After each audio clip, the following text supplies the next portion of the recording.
你何必要折磨自己呢？他不珍惜你，自然有人疼你、爱你、护你呀。他迟早要娶明儿郡主，你何必委屈自己和他人共侍一夫？你不如来到我身边。我说过，我这辈子只爱你一个人。你放开我！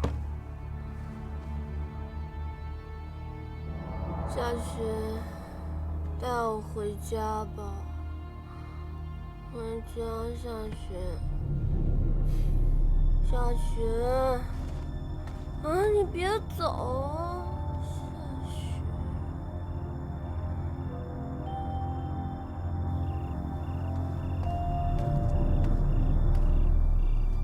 大人，那边说气已经不好了。去吧。是。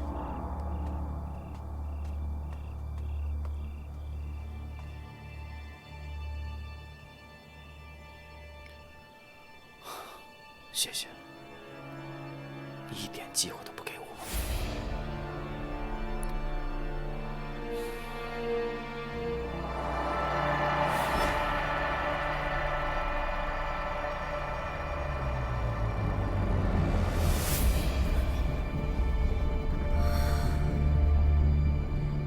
为何我们终究都逃不过一个情字？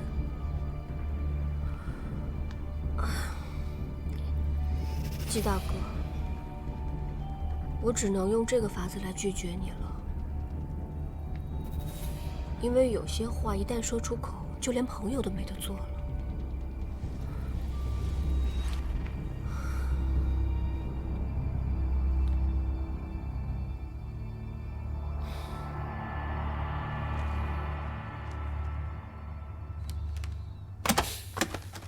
大人，那边不断派人来催，只要大人一句话，就可以撒网了。传我命令，依计行事。是。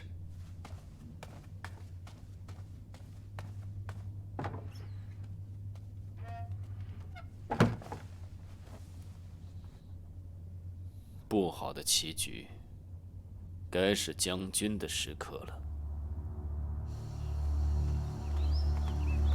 这么着急找我，所谓何事啊？郡主，还烦请你转告夏雪，昨天夜里我和谢雨菲在一起。昨晚他就找你了？你们俩在一起？昨夜谢谢喝醉了，正好我去找他，之后我们就喝酒说笑，互诉衷肠。我知道了，你放心，我一定会原封不动地转告夏寻。备轿，去辅国公府。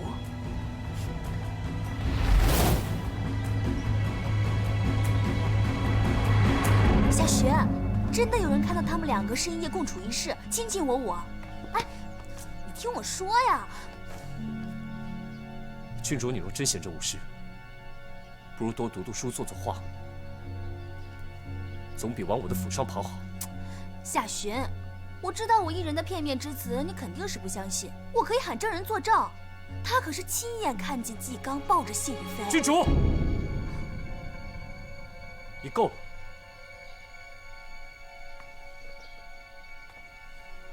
这是我夏寻的家事，不劳烦郡主操心。在下还有公务要忙，郡主自便。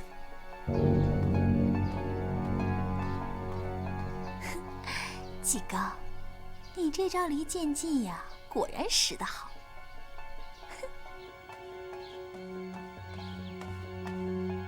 大人，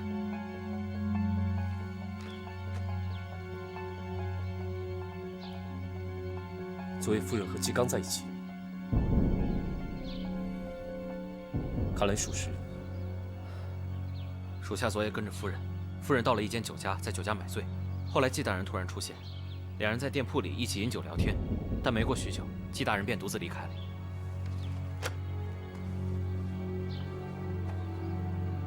你为何要隐瞒我呢？属下不敢，属下只是怕此事会让夫人和大人心生间隙，倒不如……那继续好好的盯着纪刚。莫非大人怀疑？我是怀疑纪刚图谋不轨。是。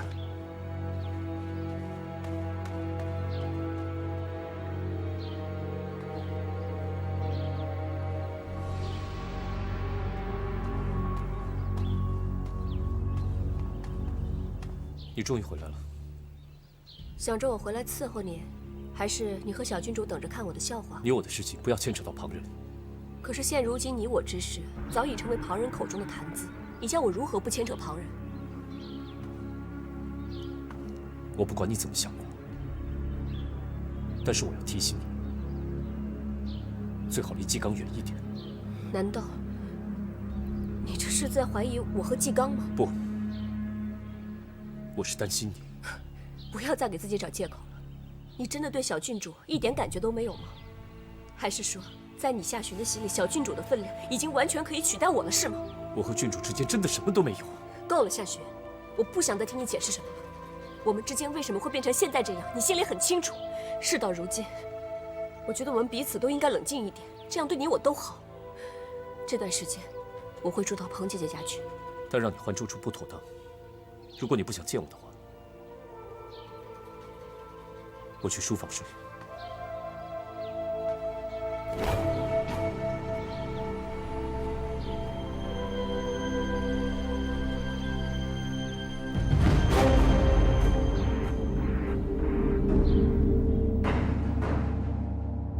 这连番大雨使苏松变成大泽国，大多受灾严重，所以臣以为，朝廷赈灾，受灾地区亦当自救，各地府库存粮都应该先取来赈灾，同时，各城府大户人家的存粮也可以借来先用，这样的话缺口当不致太大。各地运来的粮食，方便运往苏松的，可就近运去，凭条子向户部报账，再从相近的没有受灾的地区赊一些地方留粮去赈灾。明年出粮地区的徭役，由受灾地区出工，以供还粮。皇上，苏松一带本是水乡，水乡百姓皆通水性，朝廷还可组织调拨一批船去，由受灾百姓中的青壮年组成船队，一方面救助困在洪水中的百姓，另一方面捕捞鱼虾、河藕等可以食用的东西，亦可用以充饥。众卿，同心协力。天灾虽大，但朕相信，此番一定可以将损失减至最小。但凡大灾，不畏王法、趁机贪墨的贪官污吏总是有的。受灾地区许多衙门都已被大水冲个精光，因急于赈灾，许多官吏要一人身兼多职，所以平常的规矩章法都顾不得了。若是其中有人贪墨，臣担心人手少了，无法明察秋毫啊！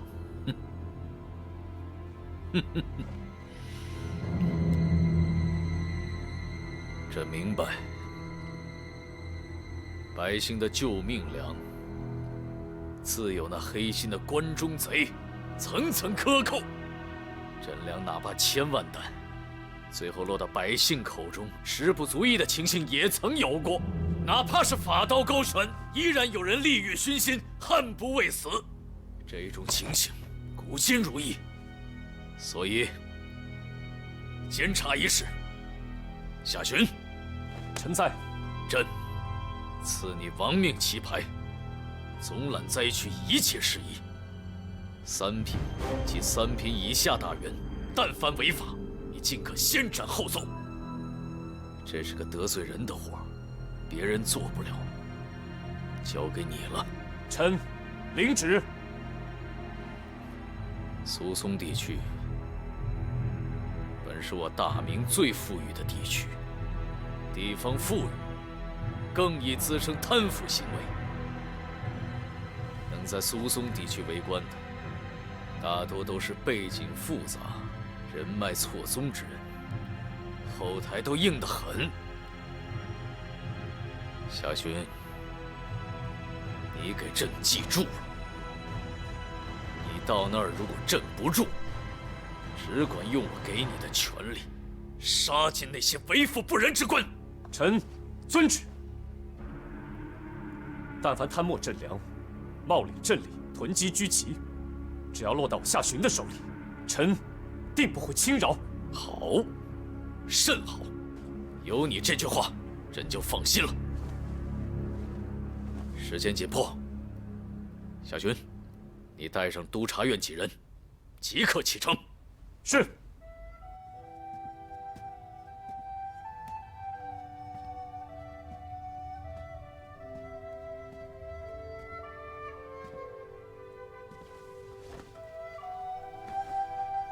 我接到圣旨，明日就要启程去受灾地区。你要好好照顾自己，若有什么事的话，就去找西门兄和彭姑娘。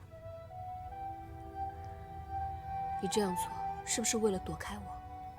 你我是夫妇，是要共度一生的，我为何要躲？我知道，你无非就是想借着这个名头离开这里，离开我，好一个人静一静，对不对？谢谢。好了，现在时辰已经不早了，我要休息了，你出去吧。愿你一路顺风，平安到达。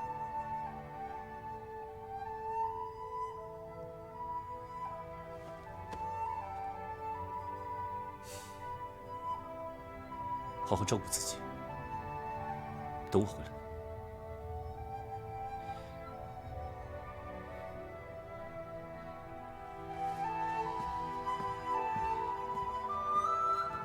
明日走的早，让夫人多睡一会儿，就别叫她起来。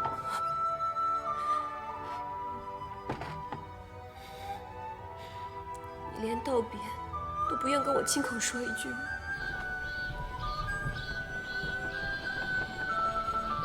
跳！跳！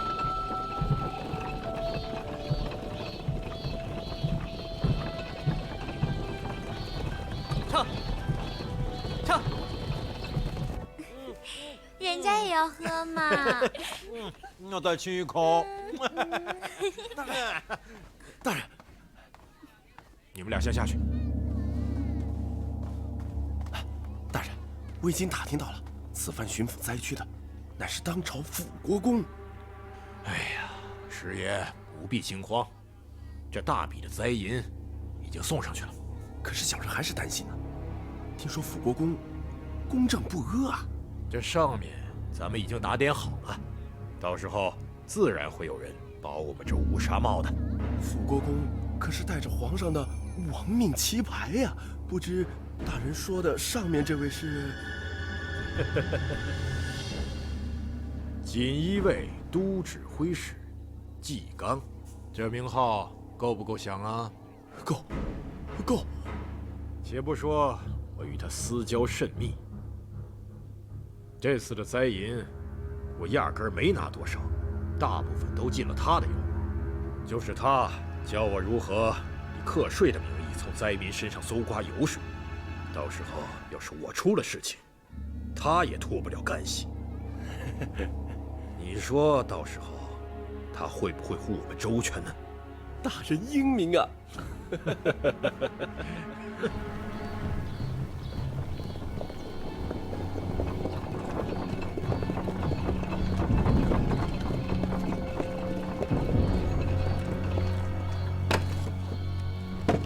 大人小心！好。大人一路上辛苦。不如稍事休息吧。看来你们湖州受灾情况并不严重，还可以等我们休息。大人呐，本府受灾情况较苏松一带要轻得多。自发水之后，下官立即组织湖州士绅百姓进行自救。下官可以肯定地说，水患之后，至少逃难到我湖州府的百姓都得到了妥善安置，迄今为止没有饿死一个百姓。是啊是啊，大人所言极是。湖州是赈灾的最后一站了，看到地方上自救措施有如此得力，我们就放心了。哎呀，谢大人。大人，衙门里已经备好了住处，辅国公和于大人远来辛苦，请先到衙门沐浴更衣，稍事歇息。之后呢，我们湖州的官绅百姓备了酒宴，是特意感谢辅国公和于大人为赈灾之事奔波的心意啊！请辅国公和于大人一定要赴宴才是。常大人，这恐怕不太妥当吧？我等是来湖州赈灾济民的，如今……大人呐，您看，我湖州赈灾一事井然有序，如今灾民已经得到了妥善安置，只等洪水退尽。这里既是大人此番赈灾的最后一站，两位大人已是功德圆满了。这不只是替我湖州百姓感谢大人们，也是替浙江受灾的各府百姓感谢2位大人。大人们又怎好冷了我们湖州百姓的心呢？大人，您看，大人，您看现在天色已晚，辅国公和于大人想必疲乏了，今日也不宜再过问公事了。这样，明日一早，下官自会向辅国公和于大人禀报湖州灾情。辅国公如有意去重灾的地方走走看看，下官愿意陪同。辅国公，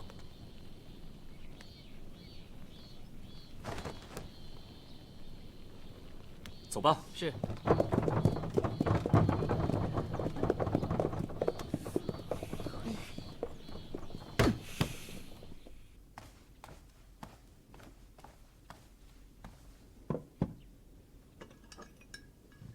我总觉得这儿没有我们看到的那么简单，表面看上去十分的平和，但是从灾民的眼神当中，看到了不安和愤怒。莫非这里面藏着什么？这样，你帮我去暗中调查一下。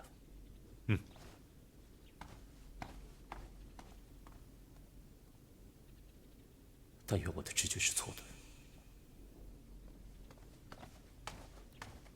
辅国公，酒宴已经备好，请您移驾。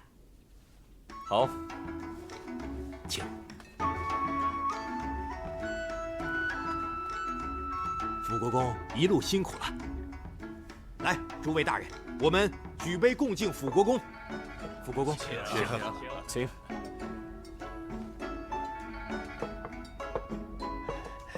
辅国公，我湖州乃是您此次巡视的最后一处。幸好我湖州受灾不重，百姓尚得安居，也不劳辅国公和诸位大人劳心费神。依下官的意思，辅国公和诸位大人如不急着回京城，可在湖州多逗留几日。多谢府台大人美意。这一路巡视赈灾下来，依目前情形来看，以湖州最为得力，我定会禀明皇上。谢大人。大人，下官与锦衣卫都指挥使纪刚乃是表亲，下官从表亲那儿早已久仰辅国公大名，只是无缘相见，今日难得一见，下官甚是荣幸。下官这番心意，请大人您一定要笑纳。好说，都是自家人。好说好说。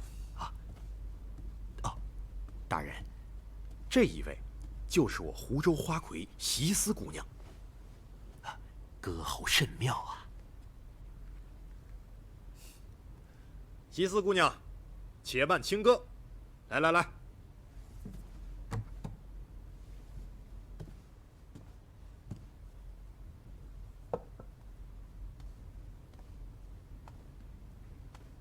席思姑娘，这一位是我当朝辅国公，大人一路不辞辛劳，风尘仆仆，代天子镇万民，你可得代表我湖州百姓，敬辅国公一杯酒才是啊！把酒满上。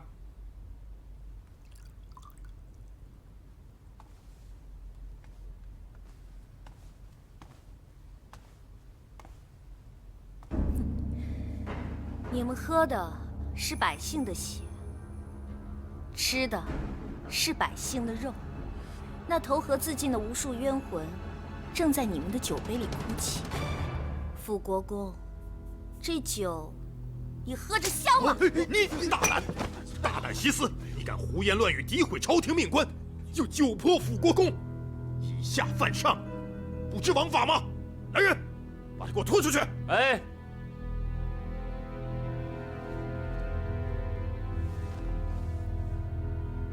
你着什么急啊？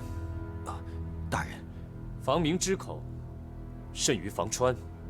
若是不叫他一吐衷肠，那别人还以为啊，你湖州府做了什么伤天害理的事啊！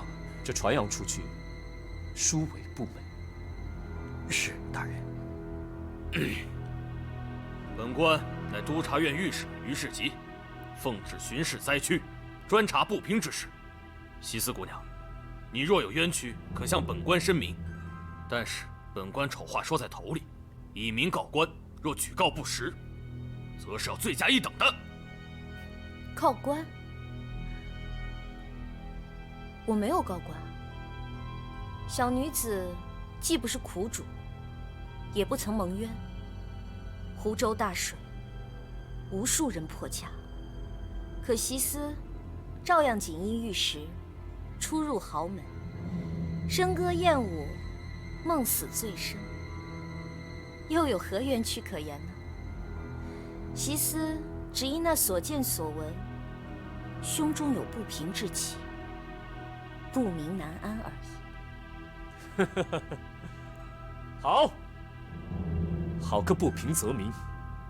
我相信对于御史来说，可比这轻歌曼舞更加中听。11年前，这里也发过一场大水，因为那场大水，我的家没了。那一年我才7岁，我是被我爹噙着泪迈进青楼的。这狗官为了不影响自己的前程，先是对灾情逆而不报，继而横征暴敛。我的父母家人虽然熬过了洪水这场大劫，却没能熬过人祸这一劫。终于还是我恨这天，可我更恨你。你封了城门，坐视百姓求告无门，背井离乡。你坐视无数孤寡走投无路，投河自尽。你与那些丧尽天良的奸商们勾结起来，利用这一场天灾，强迫多少童子贱卖自身，做了你的家奴；又强迫多少好人家的女儿含羞忍垢，做了你的玩物。你们这些吃人的官老爷！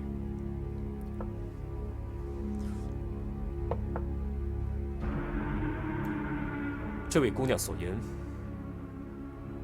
是否属实啊？傅国公，您可别听他胡言乱语，一定是有人指使了这贱婢，借这个机会来诬告下官。下官治理地方不畏强权，着实是得罪了不少人，这一定是那些人的奸计啊！傅国公大人，您要是不信，可以问问在座的士绅官吏啊。是啊，副台大人，爱民如子，赈灾抚民，殚精竭虑，不辞辛苦。这样的晴天，打着灯笼都难找啊！是啊，是啊，爱民如子，好一个爱民如子！你们一个个是瞎了眼，还是蒙了心？这位席思姑娘，当众控诉湖州知府贪赃枉法、贪墨公粮，便对湖州水患，身为一方父母，拒不开城，亦不接济，迫使无数难民或是逃难他方，或是投河自尽。这其中他说的任何一条，如果属实的话，那可都是掉脑袋的罪过啊！傅国公，这……可是本大人这一路行来，发现这赈灾井然有序，城外灾民有宿处，有衣穿，有食吃，这是本官亲眼所见。可和这位席姑娘所说的，是大不相同啊！傅国公英明，傅国公英明啊！这竟是奸人受计，谗言诽谤，还请大人明察呀！席思本不指望这一番话就能为湖州百姓深得冤屈。诸位老爷们觥筹交错，兴致正高，小女子就为各位老爷们再添点彩头吧！不可！你想就这么死了，哪那么容易？若容你这样死了，朝廷的体面何在？于御史，在。这件事情就落在你身上了。刚才席姑娘所言种种，都要逐一查明，辨明真伪。还府台大人，一个公道。啊，谢辅国公。国公所言甚是。来人呐！在。西斯姑娘是重要的人证和嫌犯，将她押回青楼，独置一处，严加看管。待我查明真相，再做处置。遵命。走。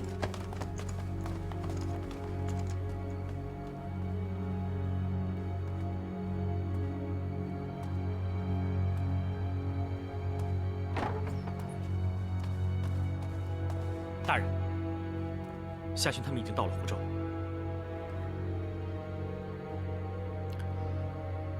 湖州长英林，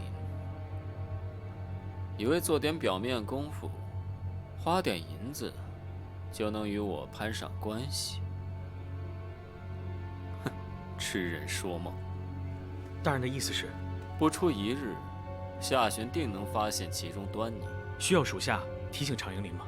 不，像这种人不要也罢。在夏巡找到相关的证据之前，务必让他闭嘴。属下明白了。哎，我教过你们，让人闭嘴的最好办法是让他永远开不了口。是，大人。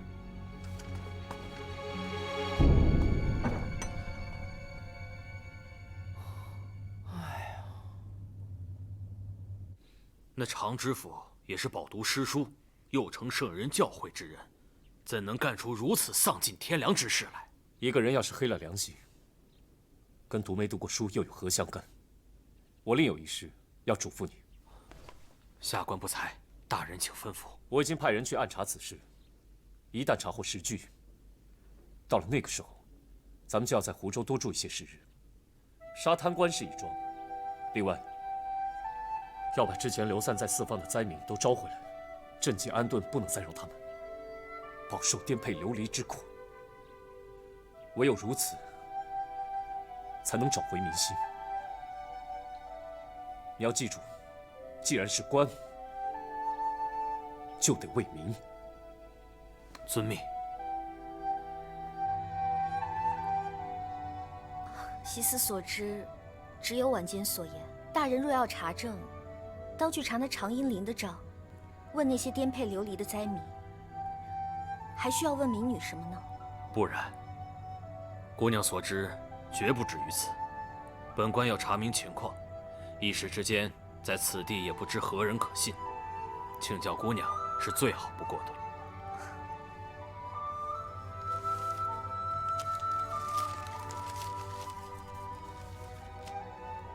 这些都是国公查到与府台勾结的官绅和奸商，姑娘看看，是否还有漏网之鱼？民女遵命。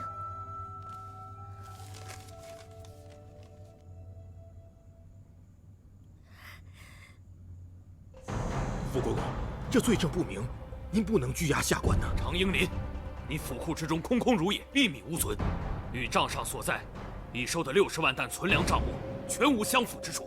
府库大使也在场，被我当场擒获。据他交代，粮米早被你伙同那些奸商瓜分卖掉，人证物证都在。你还有什么不明白？我可以给你一一道来。副国公，下官的表亲可是纪纲纪大人呐，您不看僧面还得看佛面吧？大人，于是即为国擒贼，现人证物证，一众人犯口供俱载，容不得他狡辩。一应证物，大人随时可查。副国公，纪大人可是锦衣卫都指挥使，你们日后总得相见呢，这以免伤了和气呀。我倒是要看看这纪纲的佛面大，还是我这亡命旗牌大。副国公饶命！副国公饶命啊！副国公离京之日，皇上亲赐亡命旗牌，许以机变之权。3品以下官员触犯王法，可先斩后奏。今常英林等一众奸党，上欺天子，下害黎民，天怒人怨，罪大恶极。下官叩请大人顺应民意，请出亡命旗牌，斩杀常贼。请亡命旗牌。副国公饶命！副国公饶命啊！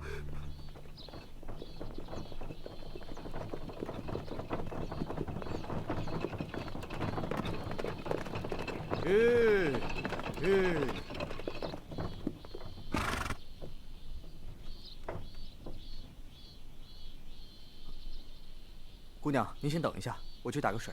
好。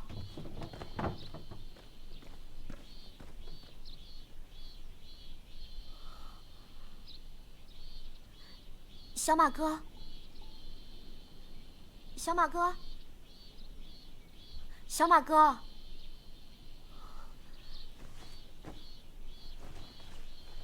小马哥，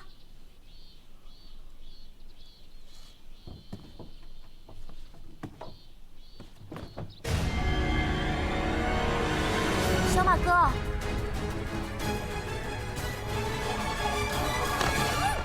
这就是得罪我们锦衣卫的下场。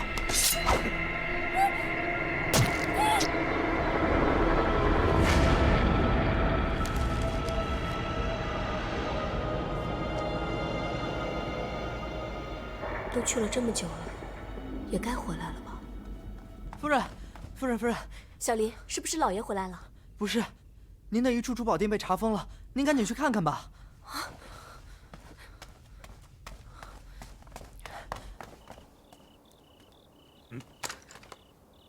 让我进去，这可是我的店。放他进来。不知二皇子来我这珠宝店有何贵干？竟然是辅国公夫人的店铺。哎呀，我真是有眼无珠。不过，这事儿可就难办了。二皇子，您此言何意啊？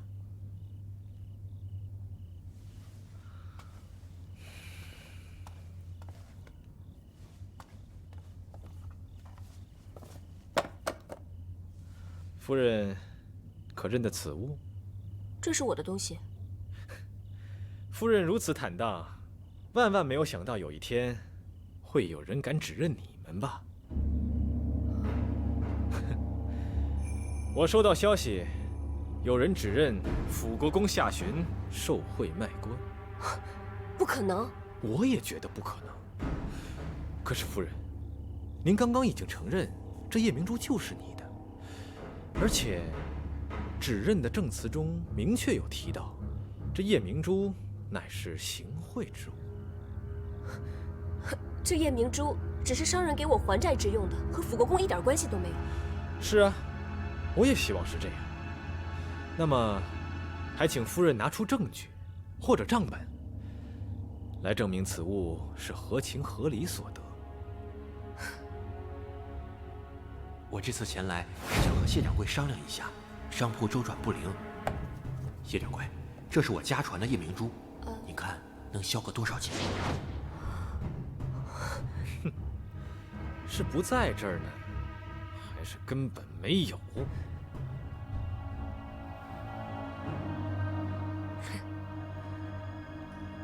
欲加之罪，何患无辞？二皇子明知道我根本拿不出证据。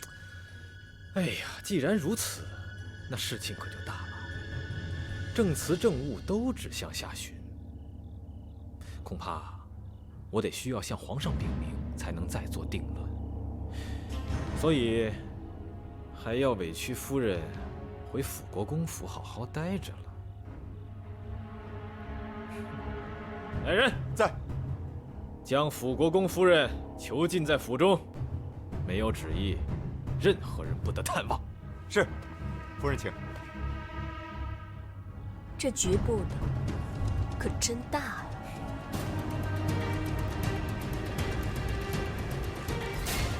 这些都是你查过的？正是。儿臣顺着指认人给出的线索，他们统一口径都说，和辅国公并没有直接的接触。但均通过辅国公夫人进行贿赂，以谋取好处。查！查！给朕查！朕倒想看看，到底有多少人谋取了多少好处。儿臣领旨。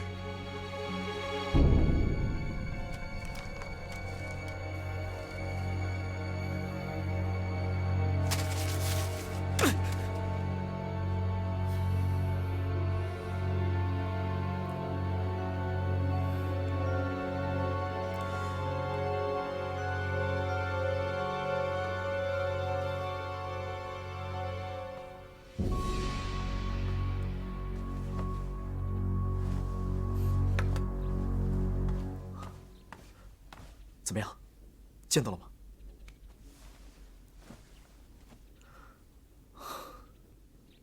这都第几次了，还不肯让你见？看来二皇子这一次是真的要夏大哥的性命。我一会儿换佐丹传信给夏巡。这次二皇子估计不会善罢甘休。好，不能再听任谢谢瞒着夏巡。若是真有个3长2短，到时后悔都来不及。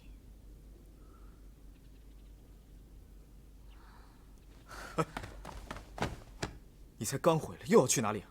我突然想到，收夜明珠那天我也在场，我去街上逛一逛，说不定能碰到那个人。关心则乱，你也不想想，二皇子处心积虑布下这个局，能这么容易让你找到他的人吗？说不定那个人早就已经拿了钱远走了，或者已不在这世上了。你还是省点体力，想想其他办法吧。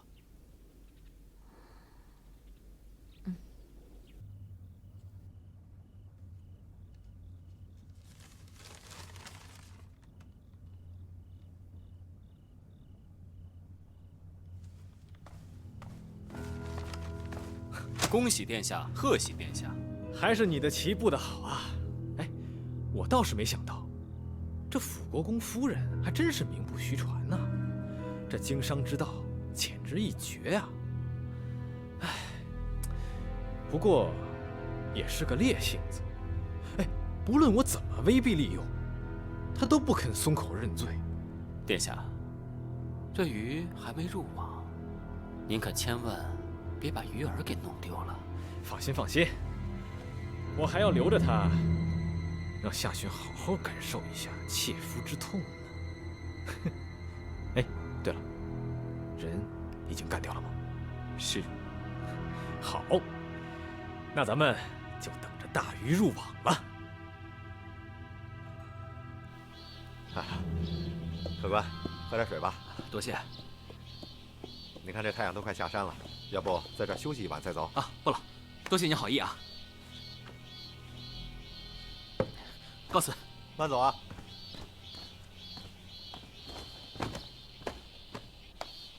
告辞。路上小心啊！就。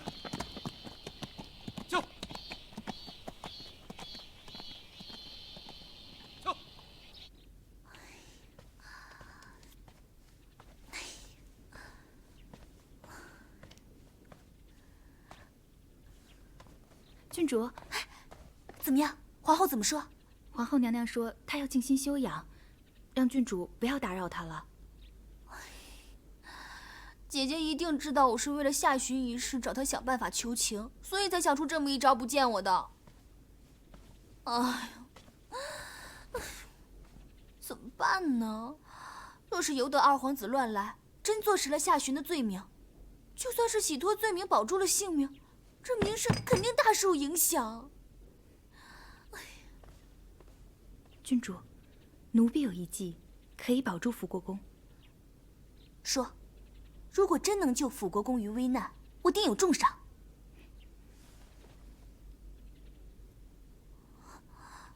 这样真的行吗？这样一来，不但可以救辅国公之难，还能帮郡主解心头之恨呢。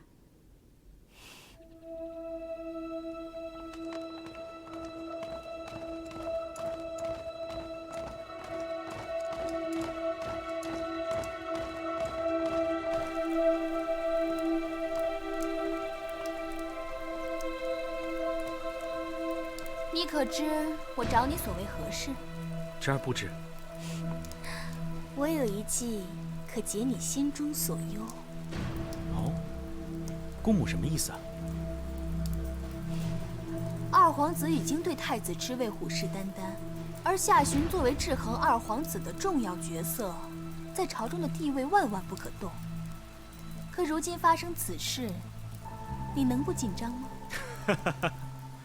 姑母真是胆色过人啊！我有一个法子能够保住夏巡，还请姑母明说。既然要保夏巡，不如把罪状全部推到谢雨菲身上即可。坊间已经流言四起，说与辅国公无关，都是辅国公夫人暗中策划的。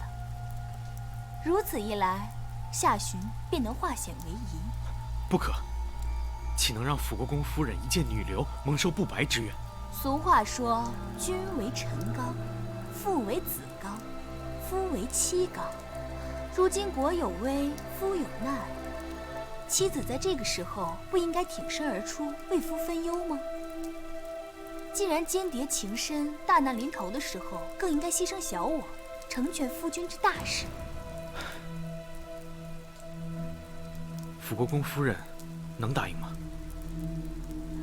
我自然有办法让他答应。